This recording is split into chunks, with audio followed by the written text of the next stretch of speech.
Hello my dear students, welcome to bathroom class. पिछले lecture में हमने आपसे डिस्कस किया था कि होमोजीनियस फंक्शन और यूलर्स थ्योरम क्या होता है। तो क्वेश्चंस को शुरू करने से पहले हम इनके बारे में फिर से एक छोटा सा रिवीजन करा दें, जिससे कि आपको क्वेश्चन समझ में आ सके। होमोजीनियस फंक्शन के लिए कंडीशन ये होती है, अगर कोई z है, z is a function of x, y, ठीक है।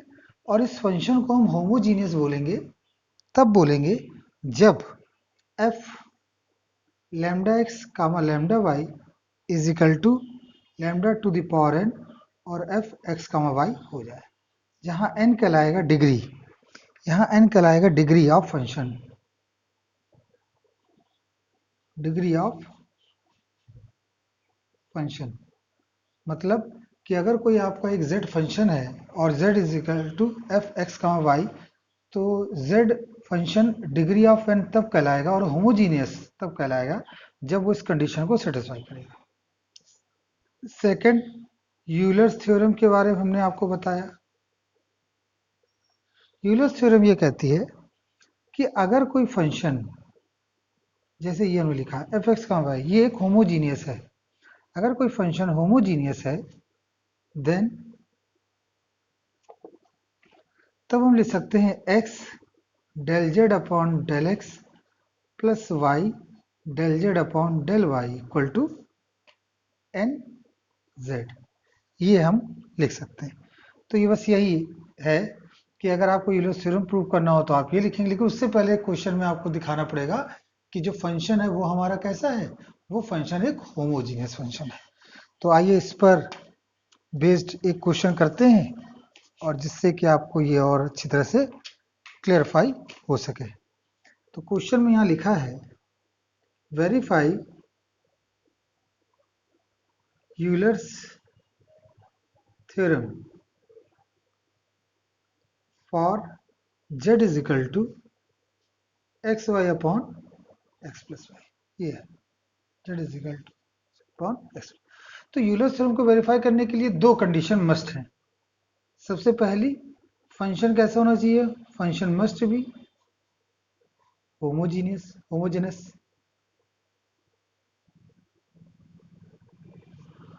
फंक्शन होमोजीनियस होना चाहिए, और देन फाइंड डिग्री। जब आप डिग्री निकाल लेंगे तब आप इसमें वैल्यू रखेंगे और ये बताएंगे कि ये फंक्शन होमोजीनियस हो गया कि नहीं हो गया। आई बात समझ में बच्चों? तो आइए देखते हैं, इस चीज को समझते हैं। तो सबसे पहले तो आपके पास एक फंक्शन है, हम इसको लिख सकते हैं let F x comma Y is equal to Z और is equal to x Y comma X plus Y. हमने आपको बताया था कि हम एक लैम्डा लेते हैं अपनी तरफ से। तो लेट लैम्डा सच दैट, तो हम करेंगे क्या, x की जगह लैम्डा x लिख देंगे और y की जगह लैम्डा y लिख देंगे, इक्वल टू, देखिए जहां जहां x होगा वहां वहां lambda x lambda y upon lambda x plus lambda y। ये आ जाएगा lambda square x Y upon में ये लैम्डा कॉमन हो जाएगा और ये हो जाएगा x। और गौर से देखिए लैम्डा लैम्डा कैंसिल हो जाएगा, lambda X Y upon X Y. गौर से देखिए तो यहाँ पावर कितनी आ रही है, 1। इसका मतलब कि z x Y upon x plus y be a homogeneous function है एंड डिग्री कितनी है, डिग्री 1 है। ये हमें यहाँ से क्लियर हो गया। जब इतना क्लियर हो गया आपको, तो आप लिखेंगे so Euler's theorem must be, सो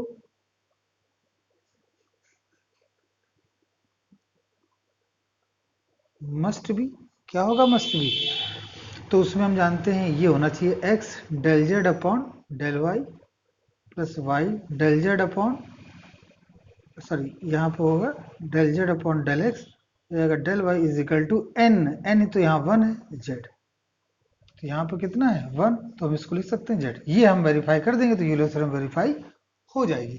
तो इसको वेरीफाई करने के लिए हम क्या करें, इसको वेरीफाई करने के लिए बहुत सिंपल सा काम है, हम पहले जो हमारा फंक्शन है उसको del z by del x करें। तो जेड इज इक्वल टू कितना दे रखा है, x Y upon x plus y. तो कितना होगा, del Z upon del x. जब हम del Z upon del x लिखेंगे तो हम इसे पार्शियली डिफ्रेंशिएट करना पड़ेगा। तो चूंकि आपका फंक्शन x दोनों में है, ऊपर नीचे दोनों में, इसलिए डिवीजन रूल यहाँ लगेगा। इसका हम पार्शियली डिफ्रेंशिएशन कर देंगे तो y तो कांस्टेंट की तरह ट्रीट होगा, तो आ जाएगा y माइनस, फिर हम इसका पार्शियली डिफ्रेंशिएशन करेंगे तो y का तो कांस्टेंट है 0 और x का 1 हो गया, और अपॉन में आप जानते हैं x प्लस वाई का होल। तो ये सॉल्व होके आएगा आपका एक्स वाई, ऊपर आ जाएगा केवल वाई स्क्वायर अपॉन में एक्स प्लस वाई का होल स्क्वायर। ठीक है, तो ये निकला आपका del z by del x. अब हम निकाल लें del Z upon del y. तो वही काम यहाँ करेंगे, वाई दोनों में आ रहा है, न्यूमरेटर डिनोमिनेटर में, तो डिवीजन रूल लगा देंगे, एक्स प्लस वाई वैसे लिख देंगे। फिर एक्स वाई का पार्शियली डिफ्रेंशिएशन, वाई के रिस्पेक्ट में कर रहे हैं तो एक्स कांस्टेंट हो जाएगा, तो y का 1 और x बच जाएगा माइनस,